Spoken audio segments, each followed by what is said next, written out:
My name is Sarah. I'm 38, a single mom working 2 jobs every day so my 14-year-old daughter Olivia can follow her passion. Olivia plays the cello. It's not just a hobby, it's her whole world. She started at 6 years old. She's won regional competitions, and she just got accepted into an elite summer program at a top conservatory. She practices every single day, even when her fingers bleed.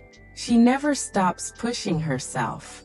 Her cello is a beautiful antique German one from the 1800s, passed down from my great-aunt Lydia. Aunt Lydia was the family rebel, an artist who traveled Europe and never settled down. When she passed, she left that cello to Olivia in her will, and now it's worth almost $87,000. It's more than an instrument, it's real family legacy. But my parents, Karen and Dave, never forgave me for choosing music over a practical career like doctor or lawyer. In their eyes, I failed. My sister Brooke was always their golden child. Her son Ethan is 16, the star quarterback with full-ride scholarship potential. They've spent thousands on him. Private coaches, fancy camps, new gear every season. Olivia? To them, she was just that noisy hobby. They said she'd grow out of it, that she needed to be practical. Every holiday and birthday, Ethan got the big gifts and praise. Olivia got a pat on the head and another lecture. It broke my heart every time I saw it. Then last summer came. They threw a huge family reunion at their lake house for their 40th anniversary. 60 people showed up. Cousins, aunts, uncles, neighbors. Open bar, catered barbecue, live band, fireworks over the water. It all looked perfect. Olivia was so excited. She practiced an emotional solo piece for weeks to surprise them during the toasts. She asked me, "Mom, can I play it for everyone?" I said, "Absolutely, baby, go shine." But that never happened. The party was at its peak. Everyone tipsy, laughing, toasting. Mom and Dad stepped to the mic. Dad had that smug grin. Mom wore her designer dress, ready to drop their big news. They talked about family legacy and investing in the future.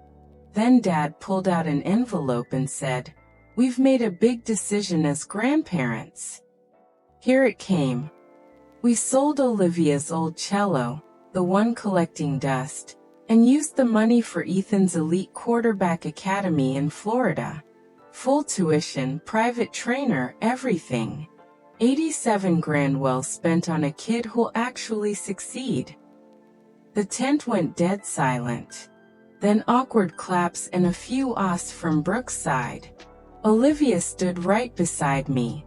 Her face went white, her hands shook.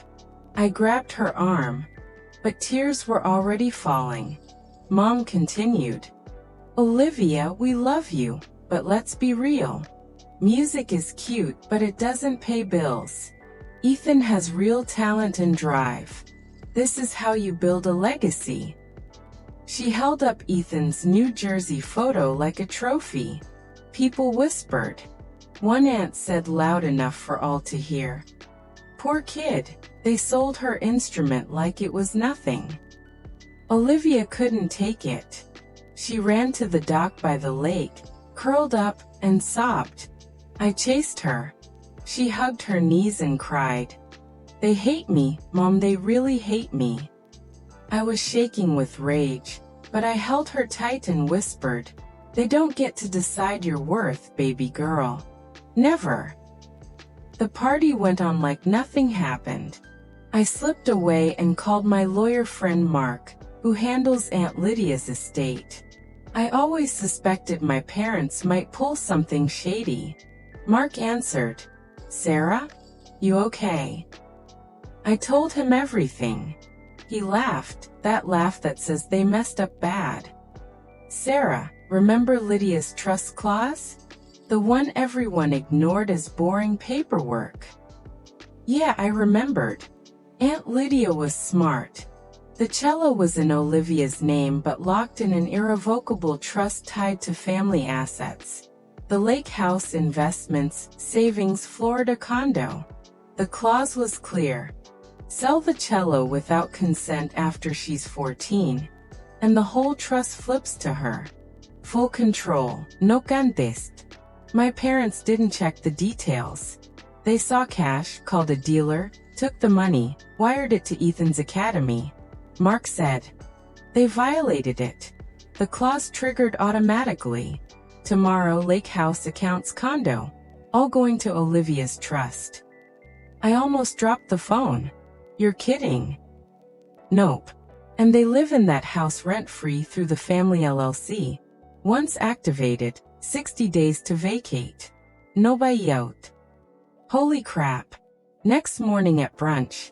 Everyone hungover, mimosas flowing. Olivia quiet, barely eating. Parents strutting like winners. I clinked my glass. Hey everyone, quick announcement. Eyes on me. Mom smirked. I put Mark on speaker. He read the letter. Sale invalid, funds returned, assets to Olivia. Then the eviction, 60 days for the lake house. Dad exploded. This is bullshit. That's our house. Mark calm. No, LLC from Lydia's estate. You were trustees. Big mistake selling restricted property. Mom yelled. You can't do this. We're family. I stared her down. You sold my daughter's dream in front of everyone. Called her worthless. Yeah, we can, and we are. Olivia's eyes widened. A small, real smile appeared. First one since last night. Room erupted. Whispers, gasps. Brooke looked sick. Ethan confused. Parents tried guilt. After all we've done. You're breaking the family. I shrugged. You broke it humiliating a 14-year-old for clout. Mark finished. Academy refunded, sale reversed, cello back next week.